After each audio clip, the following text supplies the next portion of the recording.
Hey there, it's Ashley from WTI, and this is the sterling silver EAMTI ring. This has a 1.25 stone on the top, and it also has some really delicate, beautiful stones that wrap around the band.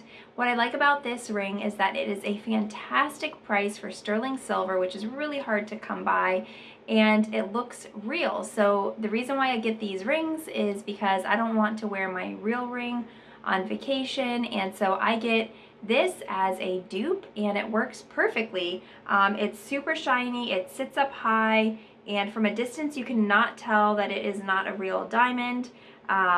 It's absolutely beautiful. I would highly recommend it. The quality is amazing, and like I said, you really cannot tell that this is not real. So if you're going on a trip and you're thinking the same thing as me, then I would say 10 out of 10, definitely recommend, and it's better than losing your real set. But that's just my point of view.